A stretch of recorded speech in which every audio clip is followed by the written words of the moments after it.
मेरे पास पिछले दिनों एक पेशेंट आई जिनकी कि तीसरी प्रेगनेंसी थी, 2 पहले बड़े ऑपरेशन हो चुके थे। इस प्रेगनेंसी के दौरान उनको प्लेसेंटा प्रीविया यानी कि जो और निचली वाली साइड पे होती है बच्चेदानी की, वो डायग्नोस हुआ था। जब बॉल निचले वाली साइड में होती है, पहले ऑपरेशन हो चुके होते हैं, अक्सर वो जड़ें बना लेती है बच्चेदानी के अंदर और बच्चेदानी के बाहर, जिसको प्लेसेंटा अक्रीटा कहते हैं। उनका प्लेसेंटा अक्रीटा था और उसके बाद उनकी इमरजेंसी जो है वो सर्जरी करनी पड़ी ब्लीडिंग की वजह से। जब इमरजेंसी सर्जरी हुई तो उसके बाद ब्लीडिंग अनकंट्रोल होने की वजह से उन्होंने अपनी बच्चेदानी निकलवाने वाला ऑपरेशन उनको कराना पड़ा। तो जब वो मेरे पास आईं, तो उनके कुछ मेन कंसर्न्स थे जो उन्होंने मुझसे पूछे। She was quite young, 32 years में बच्चेदानी उनकी निकल चुकी थी क्योंकि वो एक इमरजेंसी सर्जरी थी और वो इनेविटेबल थी, उनकी करनी ज़रूरी थी मरीज़ की जान बचाने के लिए।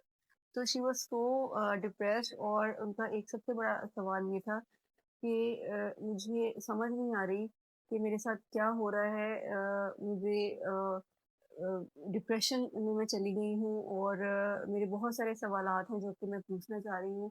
मुझे समझ नहीं आई कि मेरे साथ हुआ क्या है। तो आज की वीडियो का मकसद ये है आपको ये बताना कि जब आपकी हिस्टेक्टमी होती है, तो आपने क्या एक्सपेक्ट करना है कि हिस्टेक्टमी के बाद मुझे क्या-क्या फेस करना पड़ सकता है ताकि आप उसके लिए मेंटली प्रिपेयर हों और उसको ओवरकम कर सकें।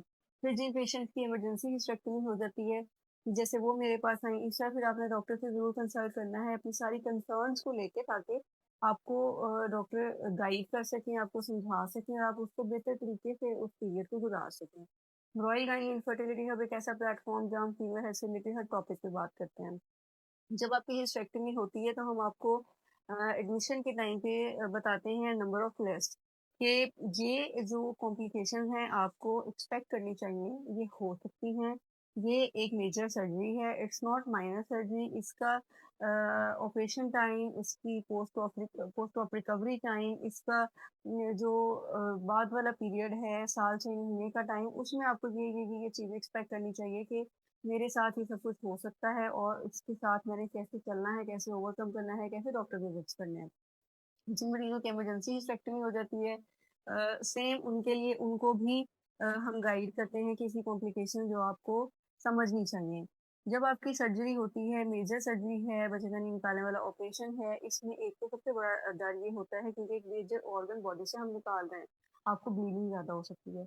ड्यूरिंग सर्जरी आपको ब्लीडिंग हो सकती है, आपको पोस्ट ऑप पीरियड में भी ब्लीडिंग होने का खतरा होता है। हम वहाँ पे छोटे-छोटे लिगामेंट्स होते हैं जिसको टाई करके आते हैं। अक्सर वो जो लिगामेंट है वो दोबारा से ब्लीड करना शुरू हो जाते हैं। बहुत सारे मरीज़ों को ऑल्दो इट्स रेयर लेकिन फिर भी दोबारा हमें ओपन करके उनको दोबारा टाई भी करना पड़ सकता है, आपके मेजर वेसल्स को लाइगेट करना पड़ सकता है।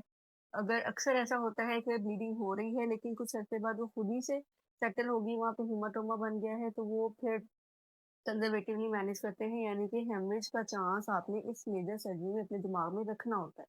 इसके बाद अगला जो आता है वो इन्फेक्शन है। इन्फेक्शन आपको वुंड का भी हो सकता है, इन्फेक्शन आपको इंटरनल भी हो सकता है, जो आपकी हमने स्टिच लाइन लगाई होती है बच्चेदानी को निकाल के वजाइना की जो जिसको हम वॉल्ट कहते हैं, उसका इन्फेक्शन हो सकता है। आपके साथ कोई जिसम यूरिन का इन्फेक्शन हो सकता है, आपको उसके साथ-साथ कॉन्स्टिपेशन हो सकती है। आपको अपनी जो इम्यूनिटी कम होने की वजह से बॉडी का और भी इन्फेक्शन, चेस्ट इन्फेक्शन भी हो सकता है। आपको एनेस्थीसिया कॉम्प्लिकेशंस में आपको जो हम फुल बेहोशी करने के लिए ट्यूब एनेस्थीसिया वाले डालते हैं, आपको उसके साथ भी सोर थ्रोट और चेस्ट इन्फेक्शन का खतरा हो सकता है। इसके बाद आते हैं जो ड्यूरिंग सर्जरी अगर आपकी जो आपने क्या सोच के जाना है कि मेरे जो मेजर ऑर्गन है क्योंकि बच्चेदानी सेंटर में है, आगे मसाना है, पीछे बड़ी आंत है, साइड्स पे बड़े ऑर्गन है, वेसल्स हैं, मेजर वेसल्स हैं। आपकी किसी भी इर्द-गिर्द वाले ऑर्गन को नुकसान पहुँच सकता है, स्पेशली अगर आपकी पहले सर्जरी हुई है, तो वहाँ पे एडहेरेंस का चांस है यानी कि गुच्छे बने होते हैं। During the separation of that adherence हम एक्सपेक्ट करते हैं कि किसी न किसी मेजर ऑर्गन को कोई कट लग सकता है, कोई नुकसान हो सकता है।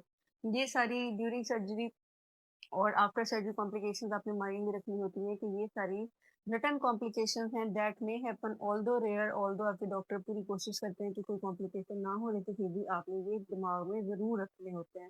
फिर जब आपकी सर्जरी हो गई, पोस्ट ऑप पीरियड में मैंने आपको इन्फेक्शन का आपको वुंड इन्फेक्शन दी थी, इनके बारे में डिस्कस कर लिया। फिर इसके बाद आता है थोड़ी सी डिलेड कॉम्प्लिकेशन, यानी कि जब पेशेंट अपनी एक्टिविटी रिज्यूम करते हैं, अपनी सेक्सुअल एक्टिविटी रिज्यूम करते हैं, तो उसमें पेशेंट को लगता है कि मुझे पेट के नीचे हिस्से में कांस्टेंट दर्द है, दर्द है, दर्द है। अगर आपको बहुत ज़्यादा एडहेरेंस बन रही है तो ये दर्द हो सकती है।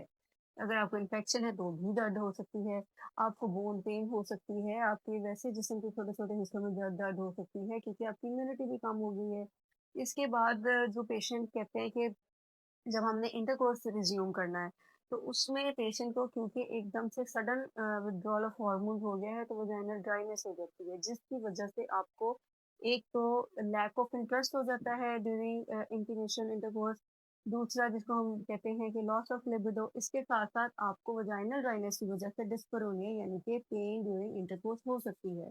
तो ये भी ऐसी चीज़ें हैं जिनको हम ओवरकम कर सकते हैं। आप अपने डॉक्टर से ज़रूर डिस्कस करें अगर इसमें से कोई मसला है ताकि वो आपको गाइड करें कि इसमें हमने कैसे छुटकारा पाना है। क्योंकि हमने in any case quality of life को बेहतर करना हमारा मकसद होता है। वो हम आपको टिप्स देते हैं, मेडिसिन देते हैं ताकि ये सारी चीज़ें आप ओवरकम करके अपनी क्वालिटी ऑफ लाइफ को बेहतर कर सकें। अब एक बहुत बड़ी मेजर चीज़ जिसको हम बिल्कुल इग्नोर करते हैं वो है मूड चेंजेस।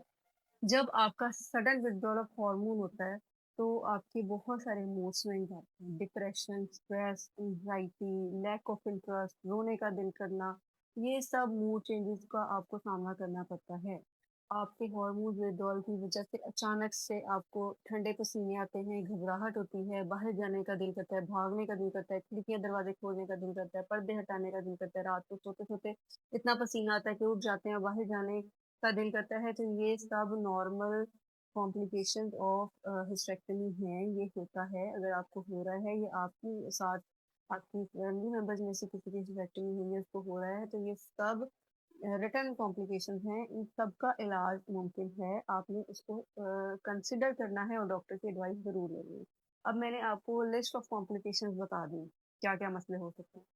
आपने इन सब को ओवरकम करने के लिए सबसे इम्पोर्टेंट रोल आता है फैमिली का। फैमिली ने अंडरस्टैंड करना है कि जब उनकी एक मेजर सर्जरी पेशेंट की हो रही है तो ये सब एक्सपेक्ट करेंगे, स्पेशली जिन पेशेंट्स की इमरजेंसी हिस्टेरेक्टमी हो जाती है, जो एक्सपेक्ट नहीं कर रहे होते कि मेरी इतनी यंग एज में बच्चेदानी निकल जाएगी, तो उनको बहुत सारी कॉम्प्लिकेशंस अलॉन्ग विद डिप्रेशन आ रही होती है। पहले तो फैमिली ने अंडरस्टैंड करना है कि ये हो सकता है, फिर आपने उनको डॉक्टर से कंसल्ट कराना है। एक-एक कॉम्प्लिकेशन, एक-एक मसला जो आपको दरपेश है, अपने डॉक्टर से डिस्कस करना है। हर मसले का इलाज होता है, हर मसले के लिए हम काउंसलिंग कर सकते हैं। प्रॉपर तरीके से आपने पेशेंट को लेके आना है, उनकी काउंसलिंग करानी है, मेडिसिन शुरू करानी है क्योंकि आपने पेशेंट की क्वालिटी ऑफ लाइफ को बेहतर करना है। अगर मेजर सर्जरी हो गई है, उसमें हमारा रोल और ज़्यादा बढ़ जाता है ताकि पेशेंट जो है, अपनी ज़िंदगी अच्छे तरीके से गुज़ार सकें। तो उस पेशेंट ने बहुत अच्छा किया, मेरे से डिस्कस किया, हमने उनकी ट्रीटमेंट दी और विदिन अ वीक उनकी इतनी अच्छी इम्प्रूवमेंट आई, इतने उनके सिम्पटम्स अच्छे से डील हुए और अब माशाल्लाह वो मेरे पास जब लास्ट टाइम आई थी, शी वाज़ सो फ्रेश और वो शी वाज़ सो थैंकफुल कि उनको एक टारगेटेड ट्रीटमेंट दी गई। तो अगर आपकी हिस्टेरेक्टमी प्लान है या इमरजेंसी हिस्टेरेक्टमी हो गई है, तो प्लीज़ अपने सारे मसले डॉक्टर से डिस्कस करके उनके लिए टारगेटेड ट्रीटमेंट और काउंसलिंग कराएँ ताकि आप अपना और अपने घरवालों का, अपने बच्चों का सही से ख़्याल रखें।